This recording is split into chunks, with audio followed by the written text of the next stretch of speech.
Buenos días, buenas tardes, buenas noches.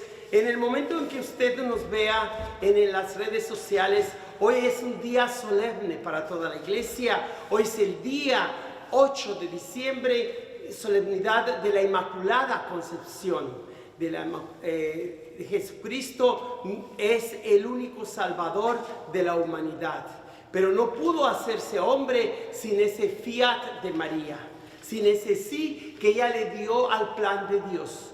Voluntaria y libremente aceptó ser parte del proyecto de redención y salvación, y hoy de una manera especial reflexionaremos sobre su aspecto intercesor de la Madre de Dios. Vamos a escuchar la palabra bíblica y litúrgica de Dios del Génesis capítulo 3, 9 al 15 y 20, y carta de los Efesios capítulo 3, 3 al 6 y 11 al 12, y por supuesto el Evangelio Lucas capítulo 1, 26 al 38. Escuchemos pues lo que la palabra litúrgica de Dios tiene para nosotros hoy. Dios llamó al hombre y le preguntó: ¿dónde estás? Este le respondió: oí tus pasos en el jardín y tuve miedo porque estoy desnudo y me escondí. Le dijo Dios: ¿quién te ha dicho que estabas desnudo? ¿Has comido acaso del árbol que te prohibí comer? Respondió Adán: la mujer que me diste por compañera me ofreció del fruto del árbol y comí. El Señor Dios dijo a la mujer: ¿por qué has hecho esto? Respondió la mujer: la serpiente me engañó y comí. Entonces Dios dijo a la serpiente: porque has hecho esto, serás maldita entre todos los animales y entre todas las bestias salvajes. Te arrastrarás sobre el vientre y comerás polvo todos los días de tu vida. Pondré enemistad entre ti y la mujer, entre tu descendencia y la suya, y su descendencia te aplastará la cabeza, mientras tú tratarás de morder su talón. El hombre le puso a su mujer el nombre de Eva, porque ella fue la madre de todos los vivientes. Palabra de Dios. Ahora escuchemos la carta de los Efesios, capítulo 3. Bendito sea Dios, Padre de nuestro Señor Jesucristo, que nos ha bendecido con toda clase de bendiciones espirituales y celestiales. Él nos eligió en Cristo antes de crear el mundo para que fuésemos santos e irreprochables a sus ojos.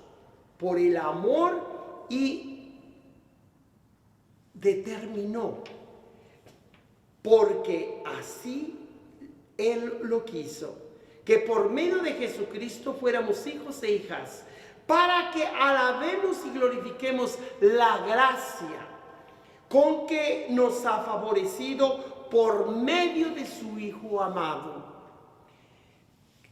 Con Cristo somos herederos también nosotros para esta bienaventuranza estamos destinados, por decisión del que lo hace todo según su voluntad, para que fuésemos una alabanza continua de su gloria, nosotros los que ya antes esperábamos en Cristo. Palabra de Dios. Ahora escuchemos el Evangelio correspondiente a esta fiesta o solemnidad de la Inmaculada Concepción, diciembre 8. Entró del evangelista Lucas, capítulo 1, 26 al 38. Entró el ángel donde la Virgen estaba y le dijo: alégrate, llena de gracia, el Señor está contigo. Al oír estas palabras, ella se preocupó mucho y se preguntaba qué querría decir semejante saludo. El ángel le dijo: no temas, María, porque has hallado gracia ante Dios. vas a concebir y a dar un hijo y le pondrás el nombre de Jesús. Él será grande y será llamado Hijo del Altísimo. El Señor Dios le dará el trono de David, su padre, y él reinará sobre la casa de Jacob por los siglos, y su reino no tendrá fin. María le dijo entonces al ángel: ¿cómo podrá ser esto, puesto que yo permanezco virgen? El ángel le contestó: el Espíritu Santo descenderá sobre ti, y el poder del Altísimo te cubrirá con su sombra. Por eso el Santo que va a nacer de ti será llamado Hijo de Dios. Ahí tienes a tu parienta Isabel, que a pesar de su vejez ha concebido un hijo y ya va en el 6º mes, la que llamaban estéril. Porque para Dios no hay nada imposible. María contestó: yo soy la esclava del Señor. Hágase en mí, cúmplase como me has dicho. Y el ángel se retiró de su presencia. Palabra del Señor. Mis hermanas y hermanos, hay 4 dogmas marianos. Todos ellos también les podemos llamar cristológicos, porque si son dogmas, ¿qué es un dogma?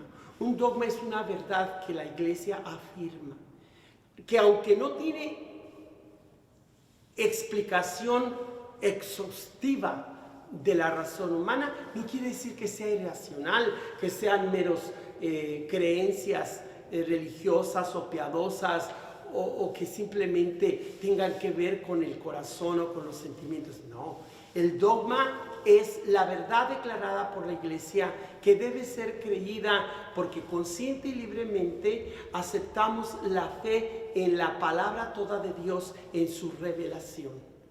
Recuerde que yo por eso he presentado estos días, y mañana lo volveré a afirmar con la fiesta de San Juan Diego, que la palabra toda de Dios no es nomás la Biblia, no es nomás la palabra escrita de Dios, que es lo que entiendo por la Biblia, sino que son 7 distintas y complementarias palabras de Dios. Mañana las desarrollaré un poco más. Primero, palabra creacional o poderosa de Dios. Segundo, la palabra tradicional u oral de Dios, que se transmitió de voz en voz, de generación en generación. Tercero, la palabra histórica de Dios. Dios, cuando decide entrar a la historia, nadie le impide. Él hace historia, cambia la historia. Y por eso a esa palabra histórica también se le puede decir palabra social, palabra comunitaria, palabra política de Dios. Esa es la tercera palabra. La cuarta es la palabra litúrgica de Dios.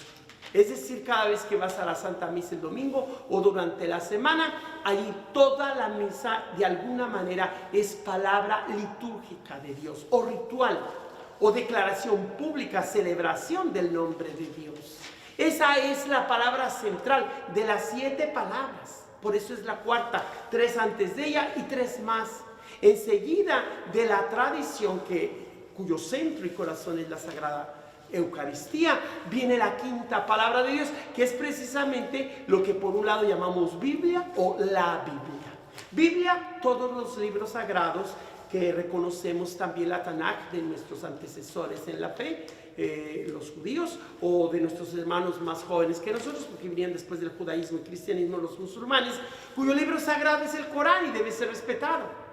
No debemos abusar del sentimiento religioso, haciéndonos nosotros pensar que somos superiores, porque pues en Israel y en la Iglesia se reveló Dios, el verdaderísimo y único Dios, del cual meditaremos más en estos días del Tríodo Guadalupano. No, mis hermanas y hermanos, Dios se valió de los diferentes escritos de los varios pueblos a lo largo de la historia. El Popol Vuh de los mayas, los escritos de los hindúes, los chinos hacían reverencia a sus antecesores. Entonces, mis hermanas y hermanos, de todas las escrituras sagradas, porque los 73 libros no son las únicas escrituras o textos sagrados. Cada cultura, cada pueblo tiene sus textos. Pero para nosotros, de todos los libros inspirados por Dios donde Dios ha revelado su voluntad, la iglesia tuvo que escoger entre aquellos que los declaró canónicos o inspirados por el Espíritu Santo y otros escritos que simplemente la iglesia tuvo que rechazar o hacer a un lado, no porque no sean escritos sagrados, sino porque no dan el mensaje central, completo, centrado en la persona de Jesucristo, que viene a ser la séptima y última y completa palabra de Dios.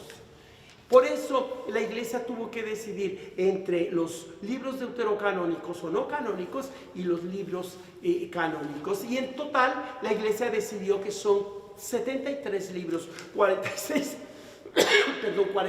del Antiguo o Primer Testamento y 27 del Nuevo o Último Testamento. Y esa es la sexta palabra de Dios. La quinta es Biblia o escritos sagrados. En cambio la sexta es la Biblia. Ya no son 73, sino un solo libro en dos pastas. Y por eso se le llama la palabra canónica o normativa de la fe y de la moral del cristiano. Para nosotros la Biblia obviamente es el libro religioso por excelencia, sin que esto excluya o falte respeto a otros escritos sagrados. Perdón. Pero para nosotros la sexta palabra de Dios es la ley suprema.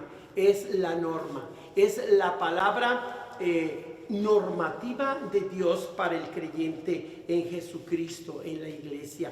Viene la séptima palabra de Dios, mis hermanos y hermanas, que en este tiempo de Adviento nos preparamos a recibirlo en la Navidad, que es la palabra encarnada, personal, total, irrepetible, insuperable de Dios, que es la persona de Jesucristo.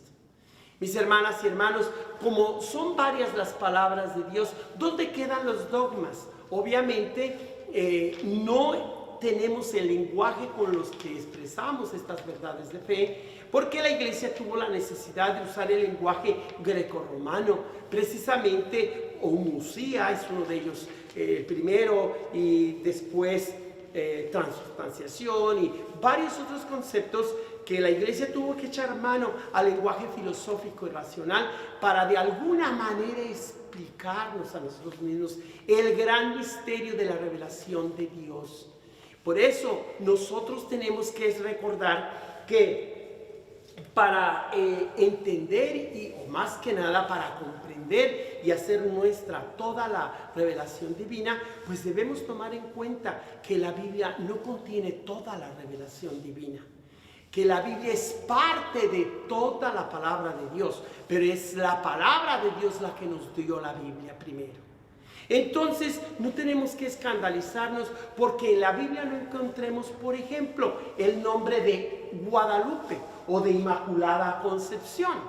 Nosotros tenemos términos que no necesariamente están en la Biblia. Si usted le pregunta a su abuelito, oiga abuelito, cuando usted estaba joven, ¿usaba el internet? ¿Qué es eso? El internet, abuelito, las redes sociales.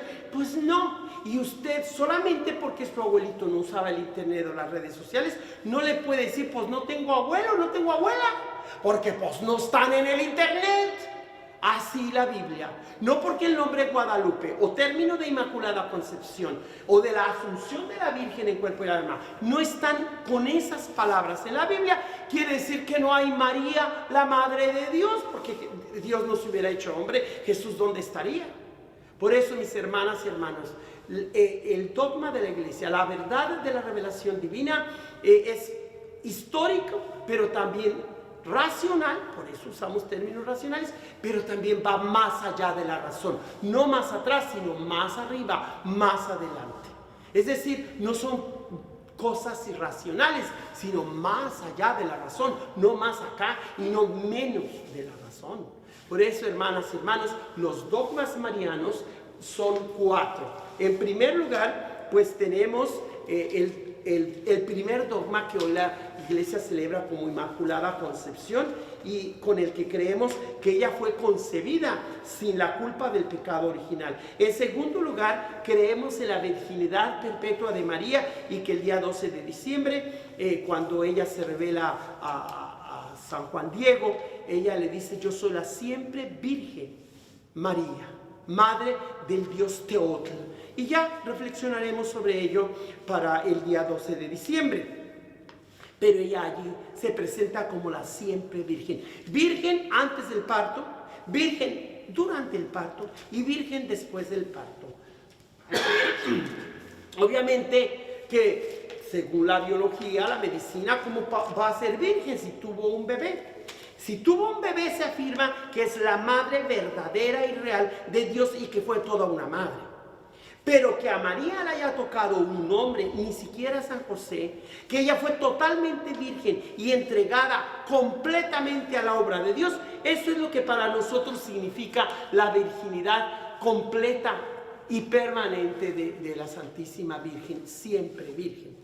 Porque la virginidad en este caso significa la total y exclusiva entrega a la palabra toda de Dios, al plan del Padre Celestial, para poder hacerse la Madre de Dios, como lo declararon en el Concilio de Éfeso. Precisamente la lectura que se usó hoy es de esa ciudad donde dice la tradición que San Juan se la llevó a vivir a esa ciudad. Y a partir del concilio del 431, encerraron a los obispos o no los dejaban salir. Desde allí comenzó la tradición del cónclave o con llave, y la gente alrededor gritando Theotokos, Theotokos, declarando que ella es la Madre de Dios, no nomás la madre de la parte humana de Jesús, sino madre del mismo Dios. ¿Quiere decir que por ser madre de Dios ella sea superior a Dios? No necesariamente. Simplemente creemos que si ella es madre de Dios es porque a Dios le dio la gana tener madre. Y si algo aborrece Satanás es precisamente que él no tuvo madre. Salió del estiércol de la suciedad. Y lo que más envidia a Satanás, cuando ha habido exorcistas que lo han forzado a hablar, él ha dicho: si yo tuviera una madre como ustedes la tienen, de pura, de bella, de hermosa, que ni siquiera puede pronunciar el nombre de María, nomás dicen la alta, la alta. Pero si yo tuviera una madre como ustedes, yo no sería demonio.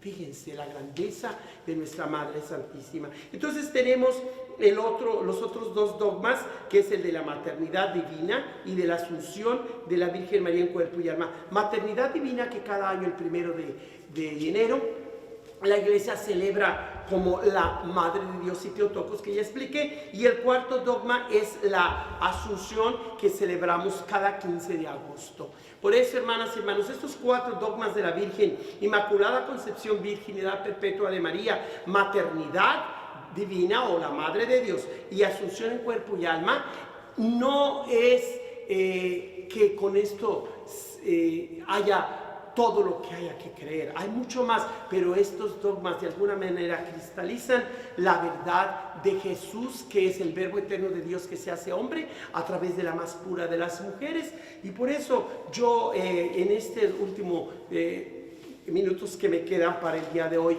quiero compartir con ustedes lo que le pedí al señor obispo Jan Steinbach, que aprobara estos misterios místicos del Espíritu Santo. No le voy a llamar nuevos misterios del Rosario, porque ya se le quedó ese nombre de nuevos misterios a los que el Santo Padre San Juan Pablo II nombró como misterios luminosos, ¿verdad? El primero que es las bodas de Caná. El segundo misterio fue el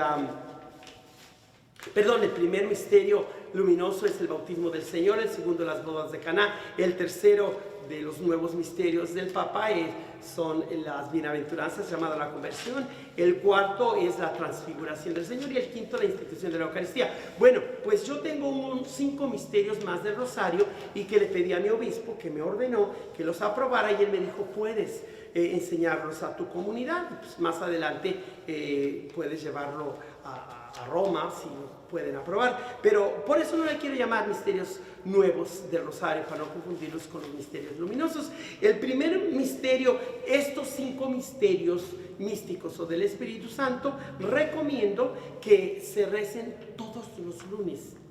No por eso van a dejar de rezar los misterios gozosos. Rosarios ese día, ¿por qué no?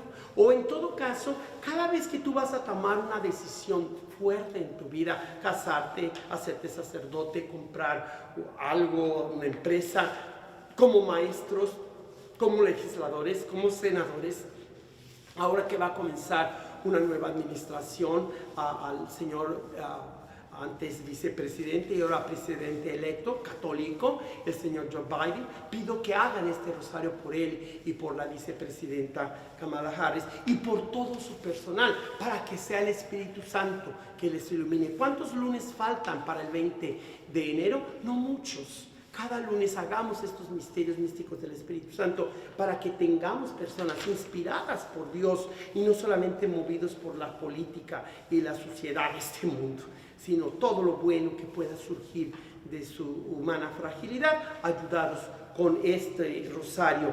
El primer misterio le he dado por llamar el Espíritu Santo, origen de toda luz, belleza, verdad y pureza.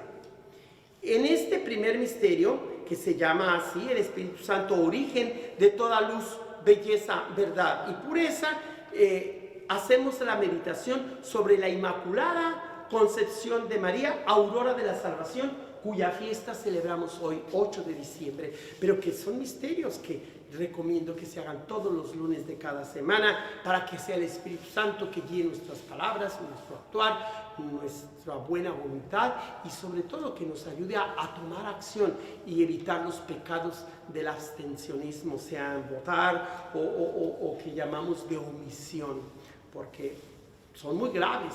Si pudiendo hacer el bien y no lo hacemos, seremos juzgados en el atardecer de nuestras vidas, en el amor que tanto amamos o dejamos de amar.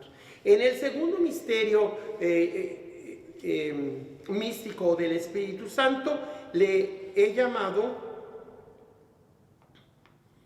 Jesús, Hijo único de Dios y de María, hermano de muchos, y meditamos sobre la virginidad perpetua de María. Me refiero al texto de Marcos 6, donde muchos hermanos dicen que la Virgen no es virgen porque tuvo más hijos. ¡Qué error! No saben leer, no saben qué es un punto y coma, no saben ver que en ese mismo texto precisamente la Iglesia se fundamenta para declarar que Jesús es el único al que se le llama el Hijo de María y el Hijo del carpintero. Allí no se habla de José, de Judas, de Santiago y de los demás como los hijos de Doña María o los hijos del carpintero. No, al único que se le llama Hijo de María o del carpintero es a Jesús. Los demás se les nombra como los hermanos y hermanas de Jesús. Recuerden una cosa, que en las familias judías como en las latinas, cuando van primitos a quedarse a la casa o se crían juntos, allí no se distingue quién es hermano y de quién, sino que todos los primitos y las tías y los tíos son una sola gran familia. Igual, estos primitos de Jesús se les conocía como los hermanos porque se crió con ellos, iban a la escuela juntos, jugaban juntos, comían juntos. Muy probablemente dice la tradición que la madre de estos muchachos era la esposa de Cleofas. Después el evangelista Juan habla de que María, por haberse quedado sola, Jesús le encomienda a su madre a Juan. Si María hubiera tenido a Santiago, a Judas y a los demás, que de alguna manera Jesús los llamó a ser sus apóstoles, nada tonto. Jesús tenía que confiarle a alguien de confianza la gran misión que vino a traer, pero no porque sean hermanos de carne o de sangre, sino porque eran aquellos con quienes él se crió, Judas Tadeo, que tanto parecido tenía él, porque era hijo de una de las hermanas de la Santísima Virgen, muy guapo, y que tenía que poner la imagen en su pecho después que Jesús la dejó en el rostro de la Verónica, que eso significa el verdadero rostro. Luego Judas lo cargó en su pecho para decir: no, yo no soy Jesucristo, Él es Jesucristo. Por eso, hermanas y hermanos, en este segundo misterio nosotros hablamos de Jesús como hijo único de Dios y de María, hermano de muchos, y en el que meditamos en la virginidad perpetua de María, que ya les expliqué. En el tercer misterio hablamos de Jesucristo, palabra entera de Dios, obra única y máxima del Espíritu Santo. Y obviamente en este tercer misterio místico del Espíritu Santo meditamos sobre la Santísima Virgen María, Madre de Dios. No nomás Madre de Jesús o Madre de la parte humana de Jesús, también eso ya lo expliqué, sino Madre de Dios, Theotokos. Y en el cuarto misterio místico del Espíritu Santo le he llamado el Espíritu Santo, abogado infalible del cristiano falible. Falible significa que falla uno. Y necesitamos a alguien que no nos falle, especialmente ante la corte, ante el juez. Y qué mejor que el Espíritu Santo es el segundo abogado, porque primer abogado tenemos abogado. Nos dice la primera carta de Juan. Y ese primer gran abogado es Jesucristo. Pero el segundo gran abogado es el Espíritu Santo. ¿Y quién mejor que María, la llena de gracia, la llena del Espíritu Santo, es nuestra gran abogada? Así es que el Espíritu Santo, el segundo abogado, Jesucristo el primero, y la Santísima Virgen, nuestra gran abogada o intercesora. Y entonces aquí meditamos sobre el don de la Santísima Virgen María como intercesora, mediadora de alguna manera, mediatrix, y que otros le empiezan a llamar corredentora. Son términos que la Iglesia no ha aprobado oficialmente, pero que tenemos que empezar con el sentir de los fieles, a tenerle devoción a estos términos, para que quizás un día declare que son válidos, pero no se oponen a la Escritura, no se oponen a la sana fe, pero tampoco queremos crear fanáticos, ¿verdad? Pero sí, mediatrix y corredentora son realmente, yo los veo muy compatibles con la revelación de la palabra de Dios y con la tradición. Pero el magisterio es el que finalmente tendrá que decir si a ella se le declara de esa manera, que en el tiempo del Concilio Vaticano II no quisieron los obispos, precisamente por esa apertura ecuménica a los demás cristianos, y que querían enfatizar en el papel único de Jesucristo como mediador entre Dios y la humanidad. Pero obviamente la única mediación de Jesucristo no está en contradicción con la mediación de los demás santos, especialmente de la Madre de Dios. El que nosotros acudamos a los santos para pedir un milagro no se opone a Jesucristo como el único mediador, al contrario, lo reafirma. Cada santo en la Iglesia, y especialmente su Madre, son santos y son grandes porque unieron sus vidas al grande de los grandes, al único mediador entre Dios y la humanidad. Finalmente, el quinto misterio místico del Espíritu Santo le he llamado Jesús, justo juez, Rey y Señor, esposo que ha de volver glorioso. Fíjense cuántas cualidades tiene este último misterio: justo juez, Rey, Señor y esposo, todo enamorado, apasionado por cada alma que vino a redimir. Y vamos a meditar en este quinto misterio del Espíritu Santo, en las postrimerías o realidades que se llaman muerte, juicio, infierno y gloria. Con el anhelo del Espíritu, la Iglesia de María, decimos todos: Maránata, ven Señor Jesús, que son las últimas palabras de la palabra escrita de Dios en el último libro de esta palabra escrita o la Biblia, que es el Apocalipsis. Con eso se cierra la palabra escrita de Dios: ven Señor Jesús, no tardes. Hacemos esta Ave María, no sin antes recordarles que uno de los libros que ha inspirado esta meditación es el documento del magisterio de su santidad Francisco llamado Gaudate et Exultante, en el que se nos invita a ser santos en la sencillez, como María, como Juan Diego el día de mañana que hablemos de él, como San José, como los Anahuim del pueblo de Israel, como la gente que a lo largo de la historia se han parecido a Jesús precisamente en su amistad, en su humildad, su amistad con él, su humildad, como Francisco de Asís y muchos más. Que Dios Todopoderoso les bendiga, y concluimos con una Ave María como saludo el ángel a la Santísima Virgen. Dios te salve María, llena de gracia, el Señor es contigo, bendita eres entre todas las mujeres y bendito el fruto de tu vientre Jesús. Santa María, Madre de Dios, ruega Señora por nosotros los pecadores, ahora y en la hora de nuestra muerte. Amén. Que Dios Todopoderoso los bendiga, en nombre del Padre, del Hijo y del Espíritu Santo. Amén. Y mañana nos vemos a la misma hora, a las 7 de la mañana, y durante el día, a la hora que usted pueda ver